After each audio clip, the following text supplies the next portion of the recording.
The great glass dome of the Luminary Council chamber shimmered under the light of 3 moons.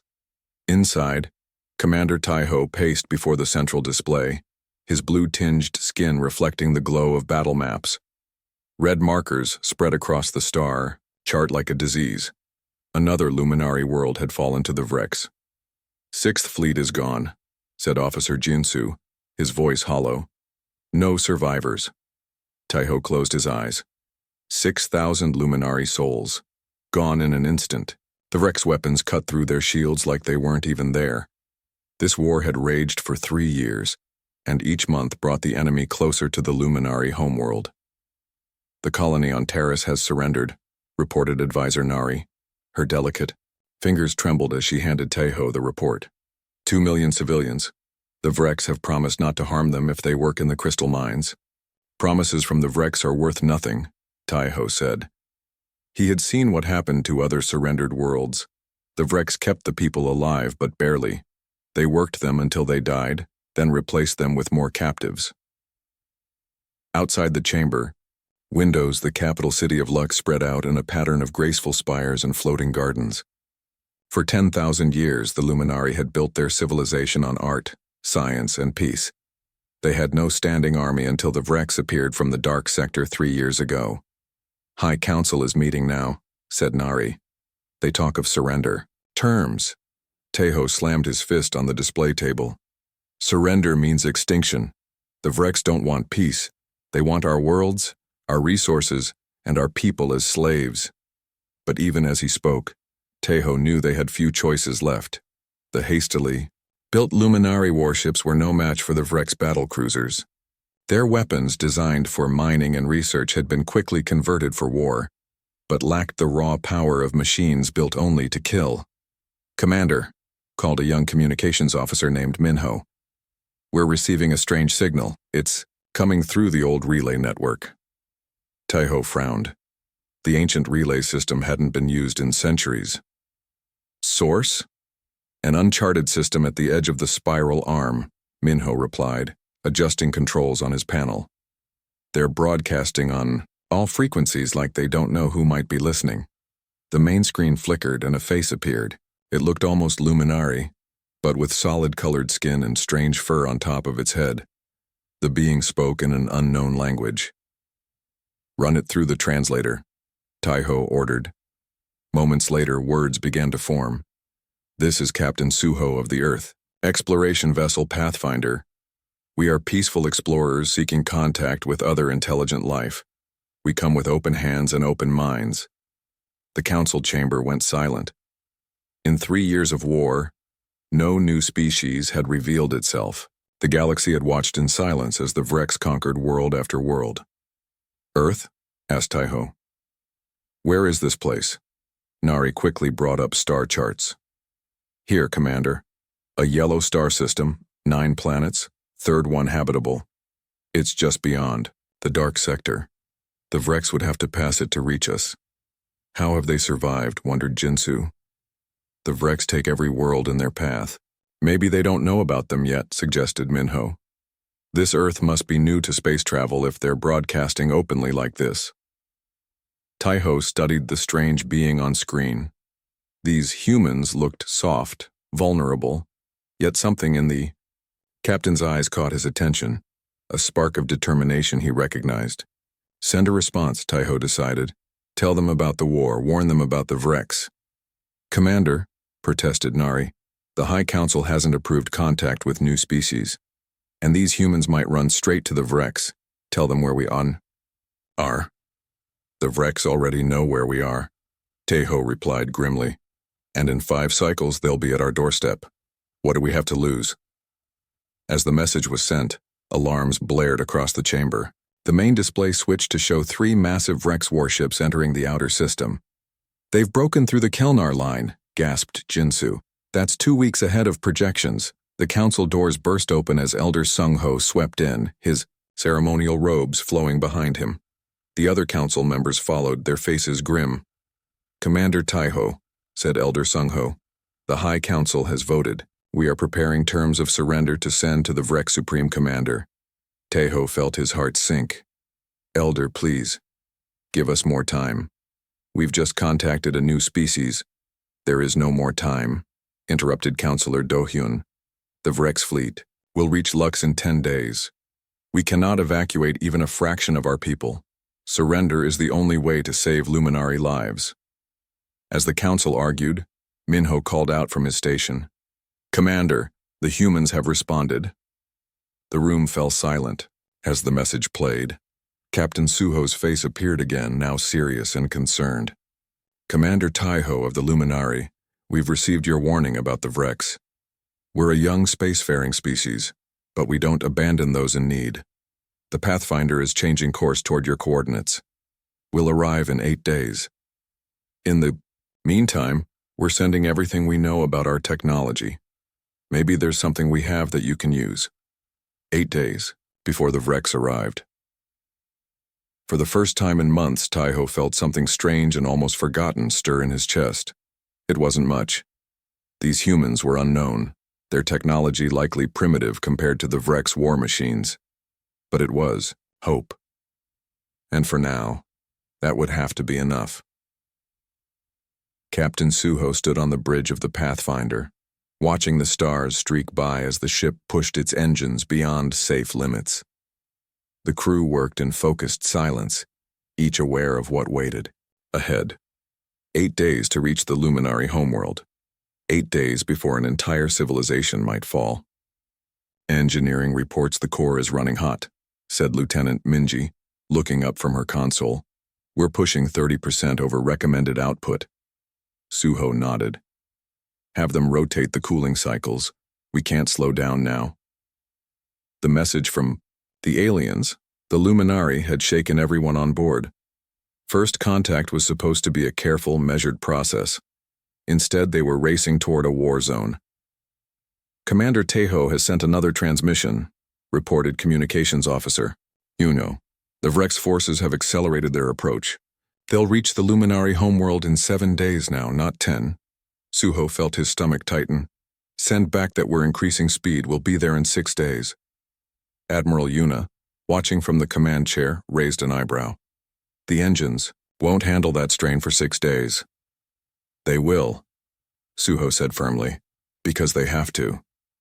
3 days later, the engineering deck was a maze of emergency repairs and jury-rigged solutions. Chief Engineer Hana moved between stations, her uniform stained with coolant fluid. We've blown 2 secondary relays, she reported when Suho came to check on progress. Primary systems are holding, but only because we're bypassing every safety protocol in the book. Suho handed her a cup of coffee. Will we make it? Hana took a long sip before answering. If you'd asked me at the academy, I'd say absolutely not. But now? She shrugged. We're writing a new book, Captain. On the 5th day, the Pathfinder dropped out of faster-than-light travel at the edge of the Luminari system. The view screen, filled with the image of a blue-green world orbiting a bright yellow star. It looked remarkably like Earth. Multiple ships detected, announced Tactical Officer Dowan. Most appear to be civilian vessels in orbit. Refugee ships, possibly, and... He paused. 3 large vessels approaching from the far side of the system. Configuration unknown, but they're big. The Vrex, Suho said quietly. Ahead of schedule. Open a channel to the Luminari. Commander Taiho's face appeared on screen. The alien looked exhausted, his blue skin pale and drawn. Captain Suho, you arrived. Relief flickered across his features. But I fear you're too late. The Vrex battle group entered our system 2 hours ago. Our remaining defenses won't hold them back for long. We're not too late, Suho said firmly. Send us coordinates for your refugee ships. We'll escort them to safety. Taiho looked confused. Safety? There is nowhere safe from the Vrex. There's a nebula 3 light-years from here, Suho explained. Dense enough to hide in with several habitable moons. We passed it on our way. The Vrex won't find them there. While Taiho considered this, Admiral Yuna pulled Suho aside. Captain, we're one mid-size exploration vessel. How exactly do you plan to protect a fleet of refugee ships from 3 Vrex warships? Suho smiled grimly. By being unpredictable. The Vrex have never encountered humans before. They don't know how we think or fight. When the Vrex command ship sent its first transmission, everyone on the Pathfinder's bridge fell silent. The alien on screen was nothing like the elegant Luminari. The Vrex commander had gray, armored skin and eyes that glowed with cold intelligence. "Unknown vessel," the Vrex said through the translator. "This system is now under Vrex control. Identify yourself and prepare to be boarded." Suho stood straighter. "This is Captain Suho of the Earth vessel Pathfinder. We're here at the invitation of the Luminary government. We do not recognize your claim to this system." The Vrex commander's eyes narrowed. "Earth vessel, your species is unknown to us. Be warned. Interference in Vrex military operations will result in your destruction." The transmission cut off. Suho turned to his crew. "They're scanning us, trying to assess our capabilities. Let's give them something to think about. Tactical, prepare a full sensor ping of their vessels. Engineering, cycle power through all. Systems randomly. Make it look like we're powering up weapons even though we aren't." The crew worked quickly, creating an elaborate technological dance. The Pathfinder's systems flickered and surged in patterns that made no sense, because there was no pattern. "Vrex vessels are changing formation," reported Dowan. "They're spreading out. I think they're uncertain about our capabilities." "Good," said Suho. "That buys us time. Communications, send our navigational data for the nebula to all Luminari ships. Tell them to prepare for immediate evacuation." Commander Taiho's voice came through the speakers. "Captain Suho, the Vrex will simply follow us to the nebula. They never abandon their prey." "They won't follow if they're busy with us," Suho replied. "Admiral Yuna, take command of the evacuation. Get those ships moving while we distract the Vrex." Yuna gripped his arm. "That's suicide, Captain."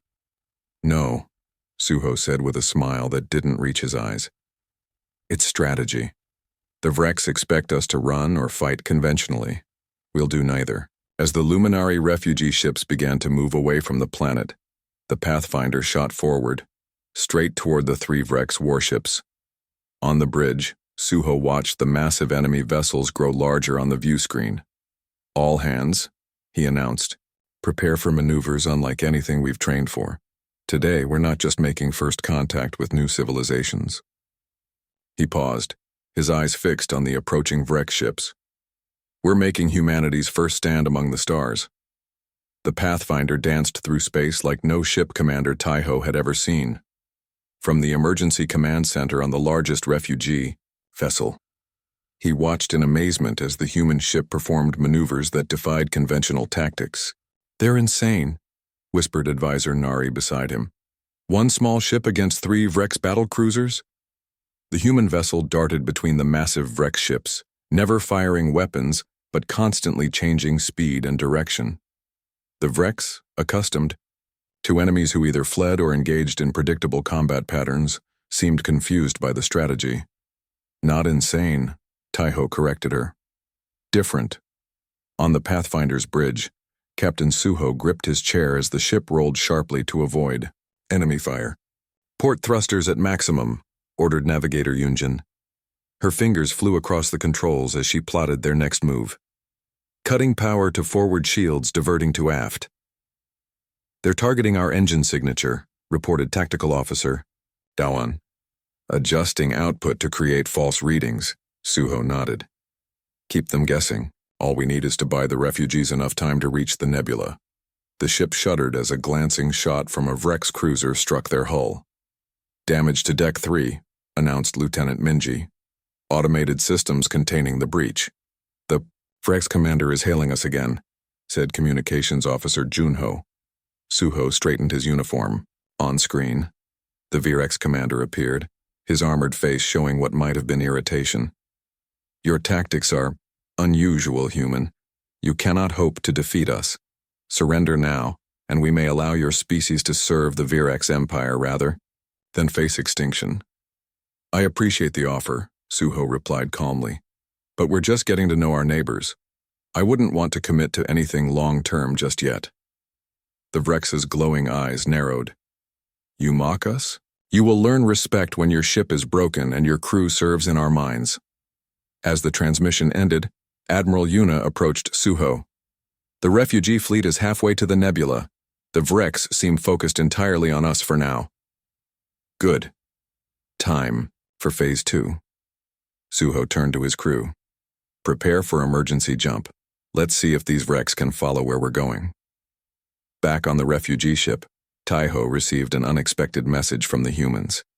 They want us to send a science team to their vessel, he asked, confused. Yes, Commander, replied the communications officer. They say they found something in the ancient ruins on the fourth planet. Something about technology the Vrex haven't been able to access. Taiho frowned. The ruins on Valar had been studied by luminary archaeologists for generations without much success. The technology was far beyond even their understanding, created by a species long vanished from the galaxy. What could the humans possibly have discovered that we missed? 3 hours later, Taiho stood in what the humans called a conference room aboard the Pathfinder. The ship showed signs of damage from the brief battle with the Vrex, but the crew worked with calm efficiency to make repairs. We lost the Vrex in the asteroid field, explained Captain Suho. They'll find us eventually, but it gives us time. Scientist Boyun, the Luminari's leading expert on the ancient ruins, studied the data the humans had collected. This is impossible. You interfaced with the control systems? We've tried for hundreds of years. Engineer Hana shrugged. We didn't know it was supposed to be impossible. When we found the control panel, I just put my hand on it. It lit up. Show. Me, demanded Boyun. In the science lab, Hana placed her palm on a small artifact recovered from the ruins. The surface glowed softly, and symbols began to appear above it. Now you try, she said to Boyun. The luminary scientist placed his blue hand on the device. Nothing happened. I don't understand, Taiho said. Our technology is far more advanced than yours. Why would the artifacts respond to humans and not us? Dr. Jihoon, the Pathfinder's chief medical officer, had been running scans during the demonstration. I think I might know, he said. Look at these neural patterns. Humans have an unusual brain structure. Our neurons fire in patterns that seem random but actually follow complex, unpredictable sequences. The ancient civilization must have had similar neural patterns, realized Boyun. The technology wasn't responding to physical touch. It was scanning for compatible brainwaves. Captain Suho leaned forward. And can we use this advantage against the Vrex? Taiho's eyes widened as he understood. The main defense system on Valar. It's built using the same ancient technology. If humans can activate it, we could stop the invasion, finished Boyun. Later, as they prepared a joint mission to Valar, Taiho found Captain Suho alone on the observation deck, staring at the stars. Why are you helping us? Taiho asked quietly. Your people don't know. This isn't your war. Suho was silent for a moment. When we left Earth, we carried a message with us. A simple idea that guided our exploration. We go forward together or not at all. When we heard your distress call, there was never any question of what we would do. Even knowing you might die? That your whole ship might be destroyed? Especially then. Suho smiled. Humans have a saying. The true test of civilization is not the size of its wealth nor the power of its armies, but how it treats those in need. As they spoke, alarms blared throughout the ship. Lieutenant Minji's voice came over the speakers. Captain, to the bridge. The Vrex have found us, and they've called for reinforcements. Suho turned to Taiho. It seems we'll test our new advantage sooner than expected. For the first time since the war began, Taiho felt something more powerful than hope. He felt certainty. These strange humans with their impossible maneuvers and compatible brains might just save his people after all. The ancient control room on Valar hummed with energy as Hana placed her hand on the central console. Blue light rippled outward from her touch, illuminating symbols that had been dark for thousands of years. It's working, whispered scientist Boyun, his eyes wide with wonder. All these centuries, and we never knew the system just needed a different kind of mind to wake it. Captain Suho stood at the entrance, dividing his attention between the amazing scene inside and the sky above, where Vrex ships would soon appear. The joint human Luminari team had reached Valar just hours before the enemy fleet was expected to arrive. "How long until the defense system is operational?" Suho asked. Hana frowned at the alien controls. "Hard to say. I can activate it, but understanding how to use it is another matter." Boyan stepped forward. "This is where we work together. You can touch the technology. We can read the language." The unlikely partnership had begun 3 days earlier, after the Pathfinder's narrow escape from the Virex patrol. What started as a desperate plan had evolved into something neither species expected: genuine cooperation. On the surface of Valar, Luminari and human teams worked side by side. The humans provided the neural patterns needed to activate the ancient systems, while the Luminari contributed their advanced scientific knowledge to understand them. "Captain," called Lieutenant Minji from her position at the makeshift communications array. "Message from Commander Taiho. The refugee fleet has reached the nebula safely, but our sensors show 5 Rex battlecruisers approaching Valar. ETA 30 minutes. Suho nodded grimly. "Tell Commander Taiho to stay with the refugees. We'll handle things here." In the sky above, dark shapes appeared, the massive forms of Rex warships entering orbit around Valar. Inside the control room, the work became more urgent. "I think I've found the weapons systems," said Hana, her hands moving across symbols that glowed at her touch. "But there's something strange here. These aren't just defensive weapons." Boyun studied the displays. "She's right. This system wasn't built only to protect, it was designed to communicate." "Communicate?" Suho asked. "With whom?" "With the Vrex," answered Boyun, his voice filled with sudden understanding. "Look at these symbols. They're not just controls, they're keys to the Vrex command systems." Hana looked up in surprise. "Are you saying the ancients built this as a backdoor into Vrex technology?" "The Vrex must have risen to power after the ancients disappeared," theorized Boyun. "Perhaps they found some ancient technology and built their empire on it, never fully understanding its origins. A plan began to form, not to destroy the Vrex ships, but to disable them. If humans could activate the ancient systems, and the Luminari could interpret them, together they might be able to send commands directly to the Vrex fleet." "We need more time," said Hana, working frantically at the console. Outside, the first explosions lit up the sky as the Vrex began their bombardment of the planet's surface. The ancient facility shook, dust falling from the ceiling. "Tactical officer." "Down to all teams," came a voice over the communication system. "Vrex landing craft detected, ground forces incoming." Suho made a quick decision. "Lieutenant Minji, take half our security team and help Dowan hold them off. The rest of you keep working. We need this system online before those ships break through our defenses." In orbit above Valar, Commander Taiho had disobeyed orders. His ship, along with 3 small Luminari vessels, had left the refugee fleet to join the battle. "The humans stood with us when no one else would," he told his crew. "We will not leave them to face the Vrex alone." The Luminari ships were smaller and faster than the Vrex cruisers. They darted between the massive enemy vessels, drawing fire away from the planet's surface where the human Luminari team worked. On the ground, the situation grew desperate. Vrex soldiers, tall and heavily armored, pushed toward the ancient facility. Lieutenant Minji and her team, alongside Luminari fighters, established a perimeter defense, but they were outnumbered. "We need to hurry," urged Suho, returning to the control room after checking the defenses. "Our people can't hold them off much longer." Hana nodded, her face showing intense concentration as her hands danced across the alien controls. I've got it. Boyan, does this sequence look right to you?" The Luminari scientist checked her work. "Yes, that should connect us directly to their command systems.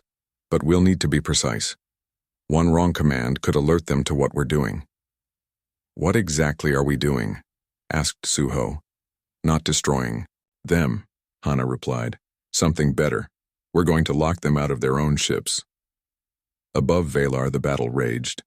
The Vrex fleet, frustrated by the nimble Luminari ships, turned their main batteries toward the planet itself. Just as the massive weapons prepared to fire, something strange happened. One by one, the lights on the Vrex ships began to flicker. Their weapons powered down.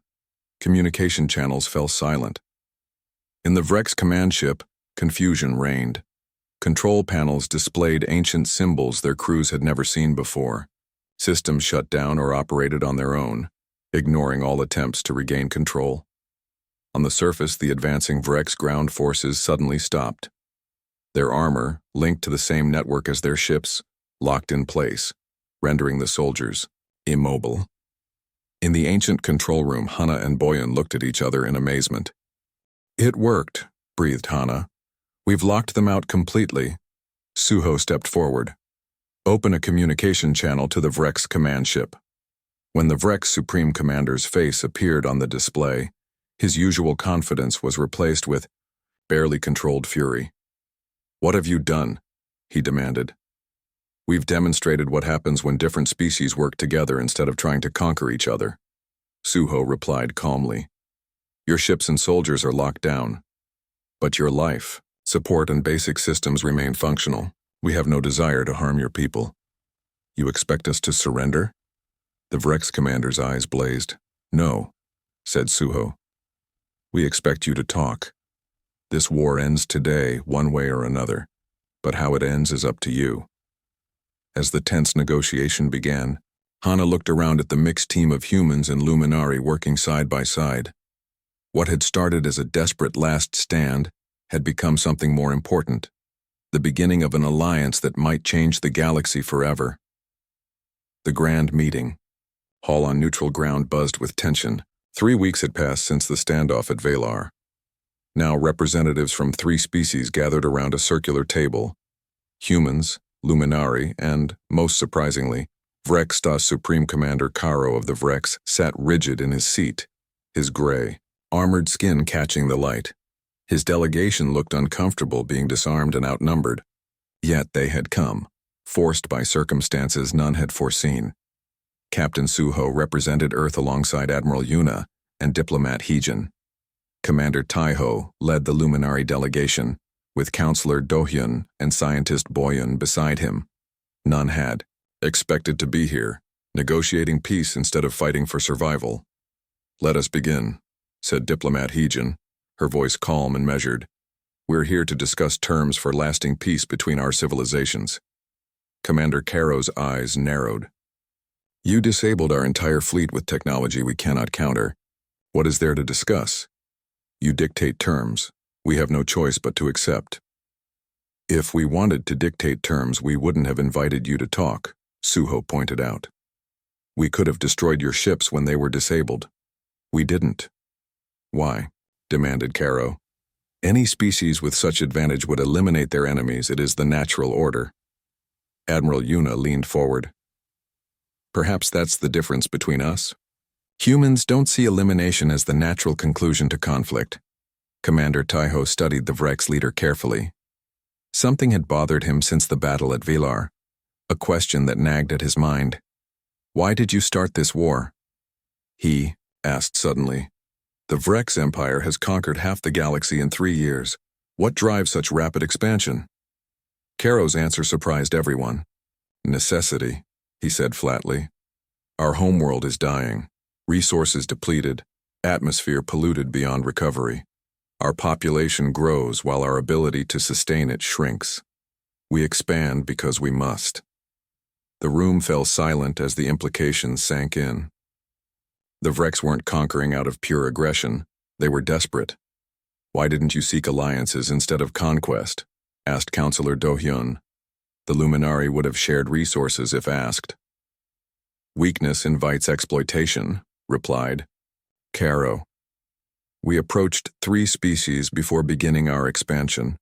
All 3 saw our need as opportunity to control us. We learned that power is the only language the galaxy respects." Scientist Boyun, who had been quiet until now, spoke up.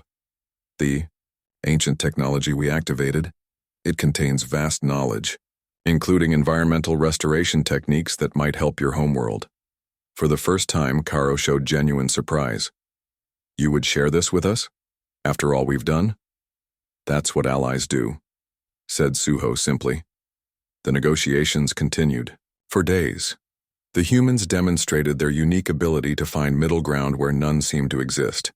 The Luminari offered scientific knowledge and resources, and slowly, reluctantly, the Vrex began to share their own strengths. Advanced manufacturing techniques and efficient resource management systems born from desperate necessity. On the final day, as the three leaders prepared to sign the historic agreement, Suho found Commander Caro standing alone by a large window, looking out at the stars. Having second thoughts, Suho asked. "My people have known only conquest for generations," said Caro. "Many will resist this change. They'll see cooperation as weakness." "Change is always difficult," agreed Suho, "but necessary for survival. Sometimes the strongest path isn't the most obvious one." Caro turned to face him. "Your species puzzles me, human. You're technologically inferior to both Luminari and Vrex. Yet you achieved what neither of us could alone." "How?" Suho considered the question. "Maybe because we're still learning. Humans don't assume we know everything. We're used to finding new ways when old ones don't work." "A strange advantage," mused Caro. "But an effective one," Suho smiled. 6 months later, the first joint project was completed. A massive space station, at the borders where all three territories met. Named Confluence, it served as a trading hub and diplomatic center. On the observation deck, Commander Taiho and Captain Suho watched ships from all three civilizations moving peacefully through the docking bays below. The Vrex delegation reports their atmospheric restoration project is ahead of schedule, said Taiho. The ancient technology, combined with Luminari science and human implementation strategies, is working better than expected. "And the former colonies?" asked Suho. "Transitions are proceeding peacefully. Some have chosen independence, others remain aligned with the Vrex, but as partners now, not subjects." A Vrex ship glided past the window, smaller than their warships had been, designed for trade rather than battle. Behind it came vessels of designs neither had seen before, from species previously too frightened to engage with any of the major powers. "The galaxy is changing," observed Taiho. "For the better, I think," replied Suho. A small group of children entered the observation deck, a mix of Luminari, human, and even a few young Rex. They moved together easily, pointing excitedly at the ships passing by. Despite physical differences, their wonder and curiosity looked exactly the same. "When we left Earth," said Suho quietly, "we hoped to find new life among the stars. We never imagined we'd help reshape galactic politics within months of our first contact." Taiho smiled. "Sometimes the smallest addition changes everything, like adding a single catalyst to a chemical reaction, or introducing a species too stubborn to accept that some conflicts can't be resolved," added Suho with a laugh. A message alert sounded on Taiho's communicator. He checked it, and his expression grew serious. "The long-range scouts have reported unusual energy signatures from beyond the outer rim. Something may be approaching galactic space." "A threat?" asked Suho. "Unknown. But whatever it is, it's massive." They looked at each other, then back at the peaceful scene before them. Three former enemies now working as one. "Well," said Suho, "whatever's coming, at least we'll face it together." Taiho nodded. "Indeed, and that makes all the difference." Below them, ships continued to come and go, their lights tracing paths between the stars like a living constellation. A new pattern in the galaxy that none had imagined possible only months before. Not an empire built through conquest, but an alliance forged in the most unexpected way, through understanding.